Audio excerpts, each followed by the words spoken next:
WhatsApp everyone, welcome back to the channel. हम लोग depreciation के कॉन्सेप्ट्स को पढ़ रहे थे और मैंने आपको बहुत अच्छे से एक प्रॉपर मैनर में डेप्रीसिएशन का मतलब, स्ट्रेट लाइन मेथड में किस तरीके से डेप्रीसिएशन लगता है, किस तरीके से मशीन सेल होती है, वो सब सिखाया है। आज मैं आपको कराने वाला हूं WDV का concept, that is the return down value method का कॉन्सेप्ट, जो कि बहुत इंपॉर्टेंट रहेगा। सिर्फ कॉन्सेप्ट को समझेंगे, एक क्वेश्चन भी कराऊंगा और आपको बिल्कुल क्लैरिटी दे दूंगा दोनों ही कॉन्सेप्ट्स में, SLM और WDV में। तो आइए जल्दी से शुरू करते हैं। वीडियो को लाइक जरूर करना, मतलब पॉज करके पहले लाइक कर दो और सबके साथ शेयर करना, भाई मोटिवेशन तो मुझे भी चाहिए ना। तो चलिए जल्दी से let's begin.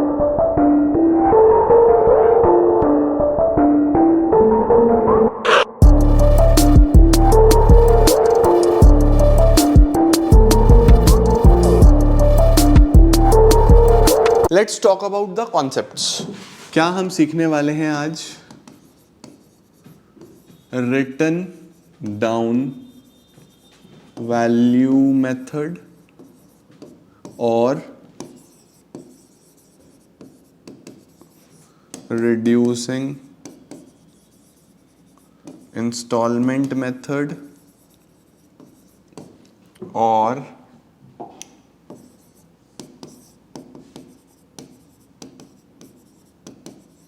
Diminishing balance method.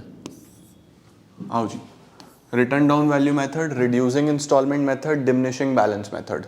मतलब क्या है? डेप्रीसिएशन वैसे ही लगाना है जैसे आप लगा रहे थे, बट प्रोसीजर थोड़ा सा बदल जाएगा। सर प्रोसीजर क्या बदलेगा? हम लोग स्ट्रेट लाइन मेथड पढ़ते थे, आज हम रिटर्न डाउन वैल्यू मेथड पढ़ने वाले हैं। यहां पे मेरी मशीन 1 लाख रुपए की थी, यहां पे भी मेरी मशीन 1 लाख रुपए की है, बट यहां पे मैं डेप्रीसिएशन 10% लगाऊंगा, यहां पे भी मैं डेप्रीसिएशन 10% लगाऊंगा। दोनों में डिफरेंस समझने की कोशिश करना। स्ट्रेट लाइन मेथड में मैंने 1 लाख रुपीस पे 10% डेप्रीसिएशन फाइंड आउट कर लिया। मैंने बोला यार 10,000 का डेप्रीसिएशन आया, तो मैं डेप्रीशिएट करूंगा इसको 10%, 10,000, मेरा वैल्यू बचा 90। मैंने फिर डेप लगाया 10,000 दूसरे साल, मेरा वैल्यू बचा 80।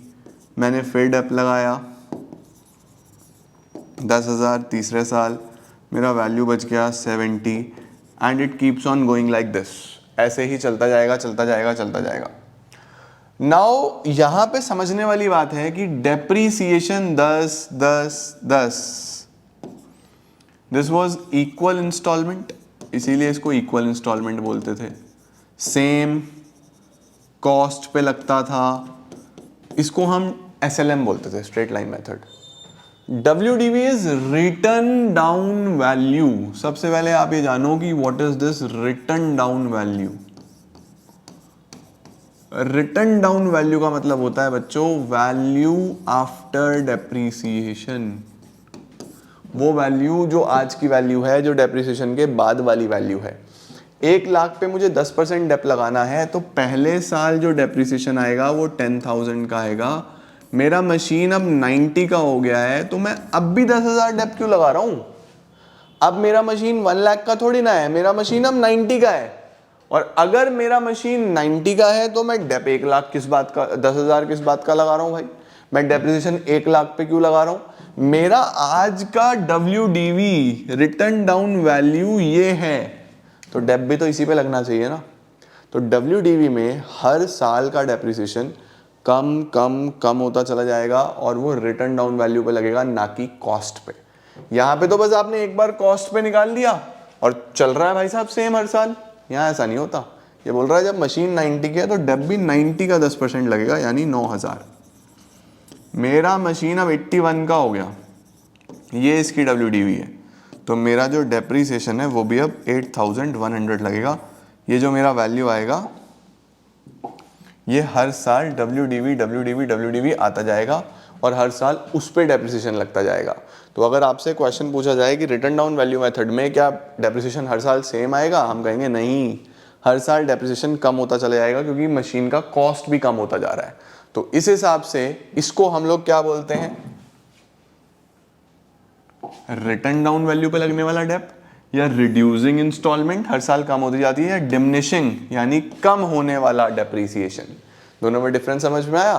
प्रोसीजर ऑफ अकाउंटिंग सेम है, सिर्फ फर्क क्या होगा? फर्क सिर्फ ये होगा कि इस बार आपका जो डेप्रीसिएशन है वो कॉस्ट पे ना लग के वो उसकी WDV पे लगेगा, यानी रिटर्न डाउन वैल्यू पे लगेगा, और हर साल टाइम के साथ कम कम कम कम कम होता चला जाएगा। इसी को हम WDV बोलते हैं। आओ एक क्वेश्चन के थ्रू समझाने की कोशिश करता हूं। 3 साल का काम करेंगे एज ऑलवेज। हमने 1 अप्रैल 2018 में एक मशीन खरीदी जिसका कॉस्ट 1 लाख था। ईयर एंड होता है 31 मार्च एवरी ईयर, तो मैं बोलूँगा सबसे पहले 31 मार्च 19 पे ख़त्म होगा, फिर 31 मार्च 20 पे ख़त्म होगा, और फिर 31 मार्च 21 तो हमारे पास है ही है। ठीक है जी। उसके बाद क्या हुआ, हमने एक मशीन और खरीदी। वो मशीन कब खरीदी? लेट सपोज वी से जुलाई में, अगले साल 1 जुलाई 19 में हमने एक मशीन और खरीदी, वो है 50,000 रुपीज़ की। ठीक है जी। अब तीसरे साल में क्या हुआ? तीसरे साल में हम मान लेते हैं कि 1 अक्टूबर पे 1 अक्टूबर 20 पे हमने सेल कर दी पहले वाली मशीन फॉर ₹80,000 या फॉर ₹60,000 लो। ठीक है। और यहीं पे एक मशीन और खरीद ली फॉर ₹50,000। चलो ये हमारा क्वेश्चन है। अब हमें इसके आधार पे एसेट अकाउंट बनाना है, तो चलो बनाना शुरू करते हैं। आओ, जिनको समझ में आ गया वो इसको यहीं पॉज करके खुद बनाओ, और फिर मुझे आंसर लिख दो पहले ही कमेंट में। ठीक है ना? पॉज करके खुद बनाना शुरू कर दो। जिनको समझ में नहीं आया वो मेरे साथ साथ बनाओ, ट्राई तो करो।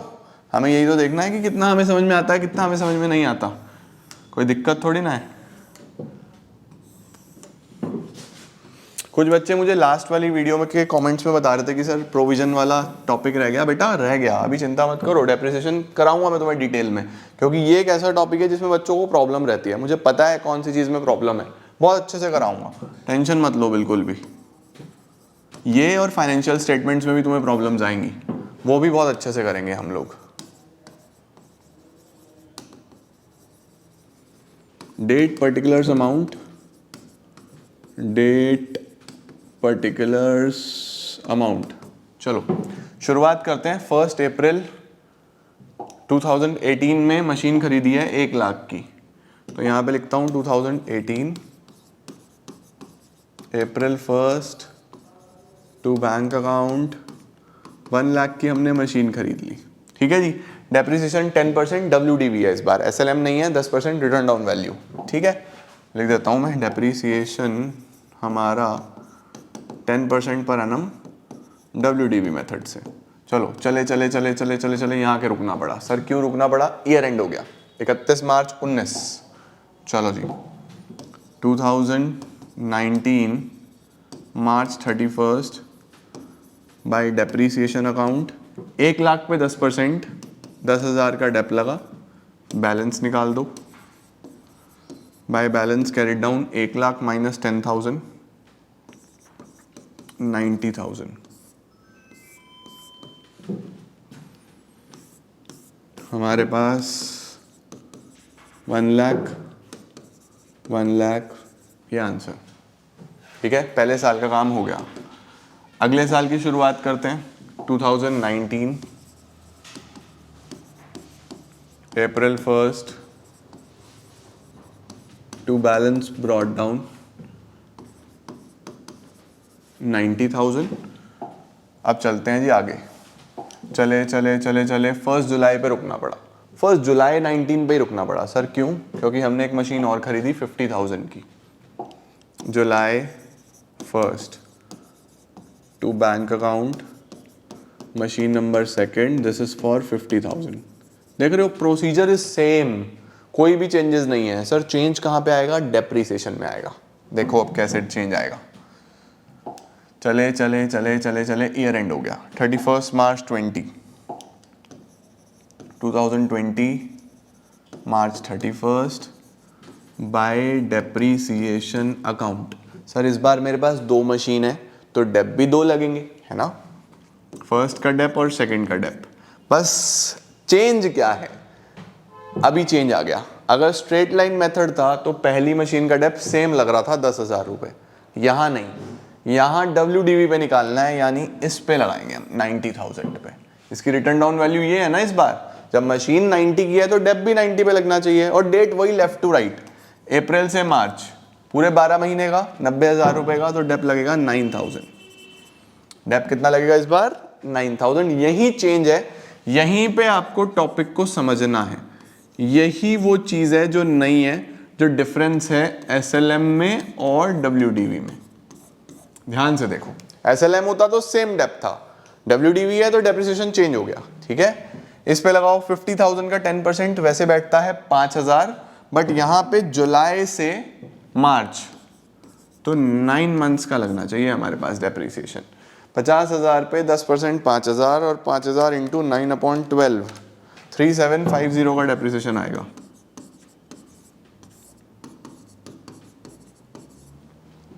अब बैलेंस निकाल दो।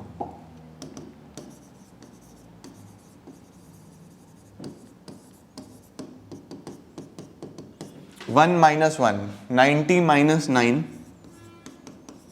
81, 50 माइनस 3750, 46250।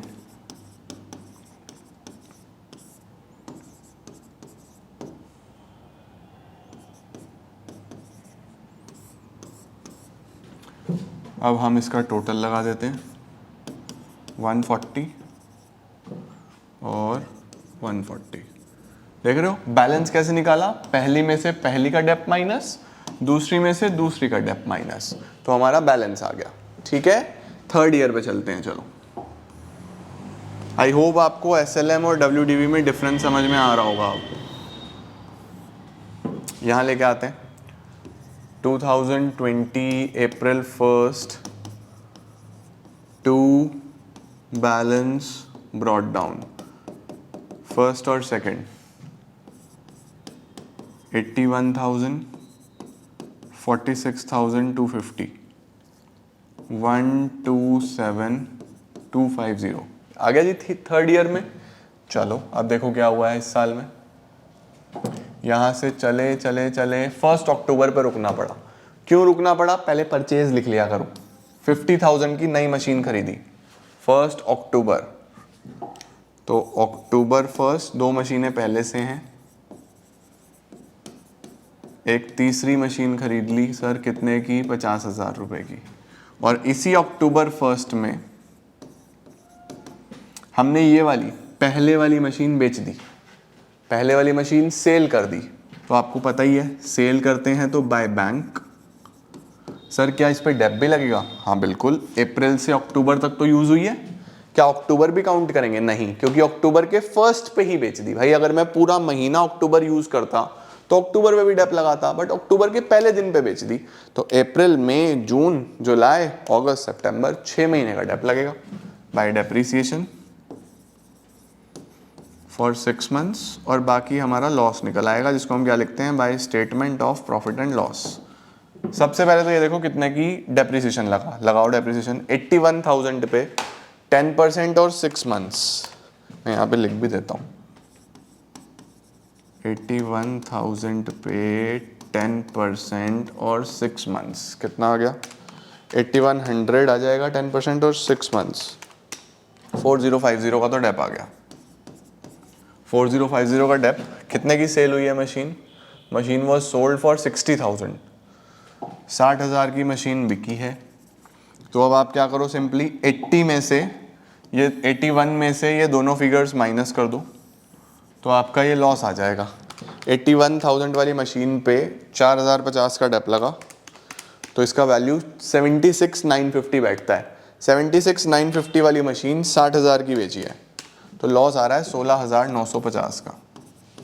सर आपने क्या करा? मैंने सिंपली 81,000 वाली मशीन में से ये दोनों वैल्यूज माइनस करी, 16,950 का लॉस आ गया, ठीक है। बस अब ईयर एंड की तरफ चल रहे हैं हम, यहाँ से चलेंगे और ईयर एंड आ जाएगा 31 मार्च पे। 31 March 2021, March 31 by depreciation account for second machine and for third machine. दूसरी का डेप इस पे लगेगा 46250 पे पूरे साल का, तो 4625 तो इसका डेप आ गया। रिटर्न डाउन वैल्यू मेथड का यही मजा है, हर साल बैलेंस पे डेप्रिसिएशन लगाते चलो। और इस पे 50,000 पे 5,000 पूरे साल का बैठता है 10%, लेकिन अक्टूबर से लग रहा है तो 6 महीने का 6 मंथ्स का डेप लगेगा बेटा। 50,000 पे 10% 5,000, for 6 months it will be 2,500। तो जो डेप्रिसिएशन आ रहा है वो आ रहा है 5, 2, 11, 7, 7,125 का डेप। अब आप बैलेंस निकाल दो, by balance carry down, second का बैलेंस, थर्ड का बैलेंस। सेकंड का बैलेंस कितना आएगा 46250 माइनस 10%, 41625, 41625 और 50,000 माइनस 2500, 47,500। 5, 2, 6, 5, 11, 7, 8, 9, 4, 4, 8, 8, 9, 1, 2, 5। ये आपका ईयर एंड हो जाएगा 250, 7, 7, 1, 7, 7, 250। तो आपने दोनों ही मेथड से अब डेप्रीसिएशन निकालना सीखा, यूज करना सीखा। आपको पता चला क्या डिफरेंस आया? बस डिफरेंस, प्रोसीजर में कोई डिफरेंस नहीं है, accounting procedure is same, difference है कैलकुलेशन में, कैसे कैलकुलेट होना है। तो ऑलवेज रिमेंबर कैलकुलेशन, एसएलएम में हर साल सेम डेप्रिसिएशन, डब्ल्यूडीवी में change change change change change. अगली क्लास में मैं आपको इसके बहुत अच्छे अच्छे क्वेश्चन कराता हूँ। एक होमवर्क दूँ? एज ऑलवेज मुझे आंसर आपको बताना है कि लास्ट में कितना बैलेंस बचा टोटल आपका, ठीक है? आओ जी, आपने 1 जुलाई 16 में एक मशीन खरीदी है 80,000 रुपीज़ की, ईयर एंड है वही 31 मार्च 17, 31 मार्च 18 और 31 मार्च 19, ठीक है? इसी साल 1 जनवरी 17 में आपने एक मशीन और खरीदी फॉर रुपीज़ 2 लाख, ठीक है जी। अगले साल आपने यहाँ पे बिल्कुल बीच में 1 अक्टूबर 17 पे पहली मशीन सेल कर दी 65,000 की, और एक नई मशीन और ख़रीद ली फॉर रुपीज़ 1 लाख। यहाँ पे 1 जनवरी 19 में आपने सेल कर दी दूसरी वाली मशीन, ये 2 लाख वाली, ये भी सेल कर दी फॉर रुपीज़ 180। और अब आपको मुझे यहाँ पे 31 मार्च पे बैलेंस बताना है कितना आया, ठीक है जी। आपने पहली मशीन खरीदी भी थी, बेची भी थी, दूसरी मशीन खरीदी भी थी, बेची भी थी, तो बैलेंस बस थर्ड का आएगा। ट्राई करो और आंसर्स में बताना कि आपका ये क्या आंसर आ रहा है। हम लोग नेक्स्ट क्लास में कुछ और एक्सीलेंट बढ़िया बढ़िया क्वेश्चन करेंगे और देखते हैं फिर डेप्रिसिएशन किस डायरेक्शन में जा रहा है। मिलता हूँ आपको नेक्स्ट क्लास में, तब तक अच्छे से पढ़ते रहो। All the very best, keep growing and keep grow.